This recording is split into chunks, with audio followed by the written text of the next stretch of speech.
आज के इस वीडियो की शुरुआत हम एक दिल से निकली दुआ के साथ करना चाहते हैं। हम प्रार्थना करते हैं उन सभी परिवारों के लिए जिन्होंने अपनों को खो दिया। 12 जून 2025 एयर इंडिया फ्लाइट AI 171 जो अहमदाबाद से लंदन के लिए निकली थी, एक तकनीकी खराबी के चलते हादसे का शिकार हो गई। इस दुखद दुर्घटना ने न सिर्फ सैकड़ों जिंदगियों को छीन लिया, बल्कि पूरे देश को सदमे में डाल दिया। भगवान उन सभी आत्माओं को शांति दे और उनके परिजनों को यह भारी दुख सहने की शक्ति दे।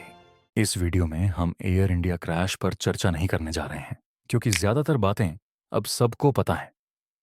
लेकिन आज हम आपसे एक ऐसी बात शेयर करना चाहते हैं जो हर किसी को सोचने पर मजबूर कर देगी। एक प्लेन क्रैश में बचने की संभावना कितनी कम होती है, और क्या बीते समय में हुई कुछ बड़ी दुर्घटनाओं से हम कुछ सीख सकते थे? काश उन हादसों से सबक लेकर एयरलाइन इंडस्ट्री ने समय रहते जरूरी कदम उठाए होते, शायद आज इतनी मासूम जिंदगियां न जाती। लेकिन हमें यह भी समझना होगा कि कुछ हादसे ऐसे होते हैं जहां तकनीकी खराबी की वजह से पायलट के हाथ में कुछ नहीं होता, और वहीं दूसरी तरफ कुछ क्रैश ऐसे भी हुए हैं जिनमें जांच के बाद ये साफ हुआ कि वजह थी ह्यूमन एरर, चाहे वो पायलट की गलती हो या फिर किसी टेक्निकल स्टाफ की लापरवाही। हर हादसा हमें एक सीख देता है, लेकिन सवाल यह है, क्या हम सच में उन सीखों से कुछ बदल रहे हैं? वेलकम बैक दोस्तों। आज हम उन दुर्घटना को सामने लाएंगे जहां उड़ान भरी थी जिंदगी ने, लेकिन भरोसा नहीं उतर पाया जमीन पर। कुछ ऐसे प्लेन क्रैश जो इतने भयानक और रहस्यमय थे कि पूरी दुनिया हिल गई थी। इन हादसों में किसी को बचने का मौका तक नहीं मिला, और कुछ घटनाओं में तो लोगों की मदद तक कई दिनों बाद पहुंची, क्योंकि प्लेन ऐसे इलाकों में गिरा जहां पहुंचना मुश्किल था।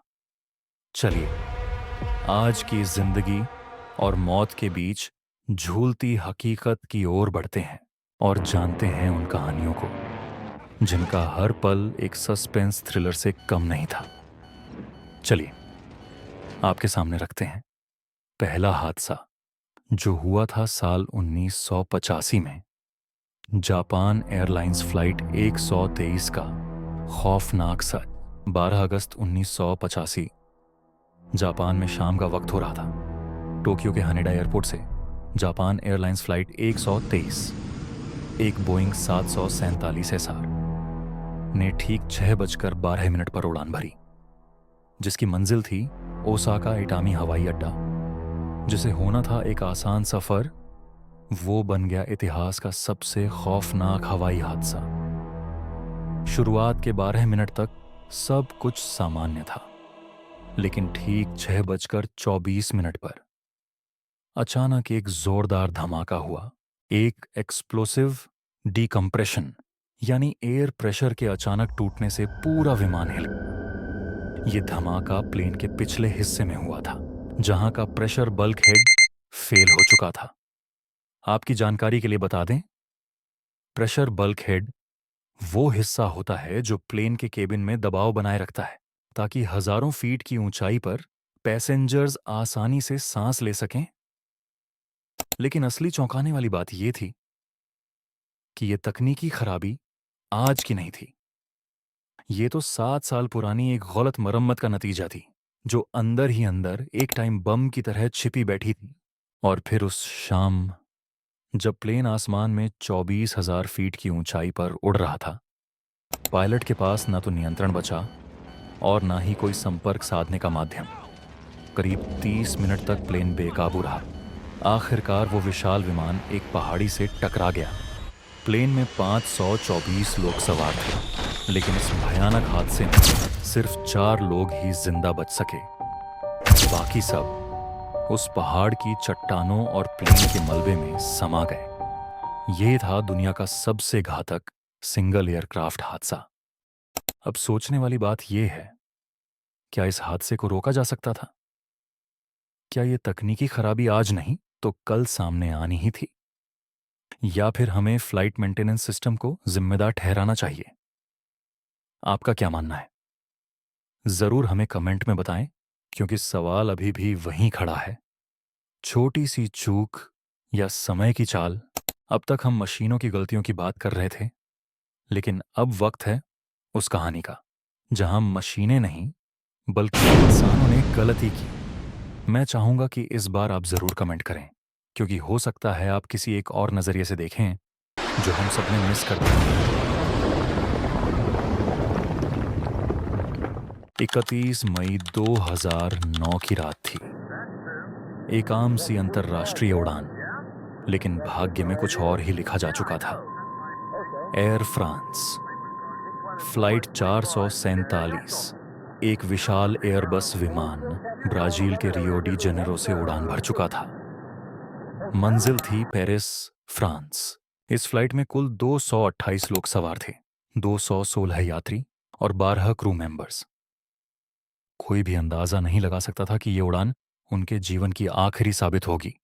समय था रात के 7:29 जब विमान ने उड़ान भरी। हर चीज सामान्य थी, मगर 3 घंटे बाद आकाश के बीचों बीच सब कुछ बदलने वाला था। तकरीबन 3 घंटे 40 मिनट की उड़ान के बाद विमान अचानक अटलांटिक ओशन के ऊपर से गायब हो गया। न कोई मेडे कॉल, न कोई डिस्ट्रेस सिग्नल। वो विमान बादलों के बीच एक खतरनाक ट्रॉपिकल स्टॉर्म जोन से गुजर रहा था, जिसे इंटर ट्रॉपिकल कन्वर्जेंस जोन कहा जाता है, जहां बिजली, बर्फ और टर्बुलेंस सब कुछ साथ होता है। इसी दौरान विमान के पिटो ट्यूब्स, यानी जो हवा की गति नापते हैं, उन पर बर्फ जम गई। नतीजा ये हुआ कि विमान के कंप्यूटर को सही स्पीड का अंदाजा नहीं रहा। ऑटो पायलट ने खुद को बंद कर दिया और अब इंसानी हाथों ने मशीन की जगह ले ली। अब विमान के नियंत्रण में थे 3 पायलट। लेकिन ये वो पल था जहां ट्रेनिंग और रियल क्राइसिस के बीच की खाई सामने आई। को पायलट ने विमान का नाक ऊपर खींचा, जो एक भारी भूल थी। विमान स्टॉल हो गया, यानी हवा में उसकी लिफ्ट खत्म हो गई थी। लेकिन अफसोस, तीनों पायलटों में से कोई भी ये नहीं समझ पाया कि विमान स्टॉल हो चुका है।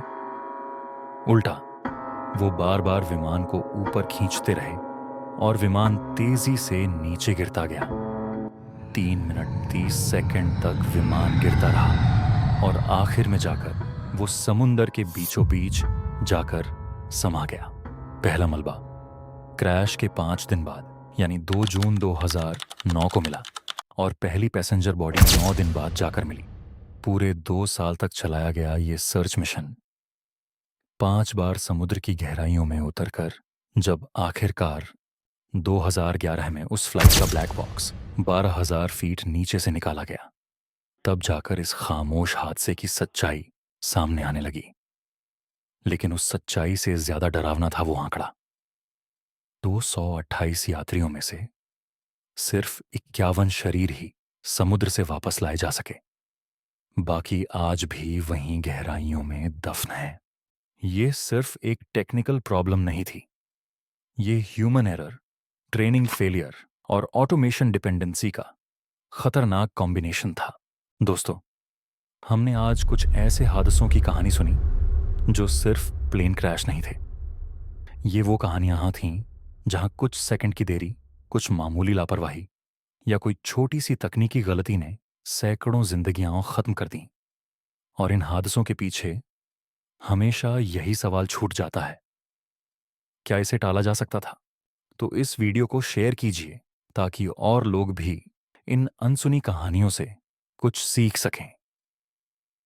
मैं फिर लौटूंगा एक नई कहानी के साथ। उम्मीद करता हूं अब तक आपने मेरे इस चैनल को सब्सक्राइब कर दिया होगा। तब तक सुरक्षित रहें।